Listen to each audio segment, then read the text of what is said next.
నీ చింత యావత్తు ఆయన మీద పెట్టి నా యేసయ్య 2025 సంవత్సరంలో ఒక నూతన క్రియ, ఎన్నడూ చూడని క్రియ నేను చూసేటట్లు నన్ను ఆశీర్వదించు అని ప్రభువు దగ్గర విశ్వాసంతో ఆరాధించు. హల్లెలూయా హల్లెలూయా హల్లెలూయా హల్లెలూయా హల్లెలూయా హల్లెలూయా హల్లెలూయా. విశ్వాసము ద్వారా రాజ్యములు జయించారు, విశ్వాసము ద్వారా గొప్ప కార్యాలు చూశారు, విశ్వాసము ద్వారా ఎన్నో అద్భుతాలు జరుగుతాయి. నమ్ముని దేవుని సన్నిధిలో ప్రభువు నన్ను ఈ సంవత్సరంలో గొప్ప ఊపిలోంచి లేవనెత్తి ఆయన బండ పైన స్థిరపరిచి నూతన గీతములు పాడేటట్లు చేయబోతున్నాడని ప్రభు దగ్గర మనం విశ్వాసం ద్వారా పెరుగుదాము. హల్లెలూయా. దేవుడి సంవత్సరంలో మన జీవితాన్ని మార్చబోతున్నాడని, మన జీవితంలో కొత్త మలుపు దేవుడు తీసుకొస్తున్నాడని విశ్వాసంతో ప్రభుత్వం చెప్పారు. హల్లెలూయా.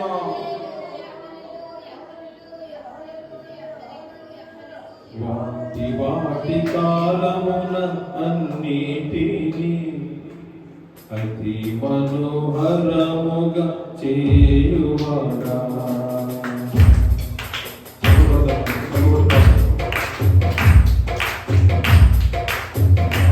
వాటి కాలమున అన్నిటినీ అతి మనోహరముగా చేయువాడా.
వాటి కాలమున అన్నిటిని అతి మనోహరముగా చేయువాడా. వాటి కాలమున అన్నిటిని అతి మనోహరముగా చేయువాడా. యేసయ్యా యేసయ్యా నా దైవం నీవేనయ్యా. యేసయ్యా యేసయ్యా నా దైవం నీవేనయ్యా. వాటి కాలమున అన్నిటిని అతి మనోహరముగా చేయువాడా. పరిశుద్ధులైన మా తండ్రి, ఘనమైన ప్రభువా, ఇంతవరకు మరి స్తుతి గీతాల ద్వారా స్తుతి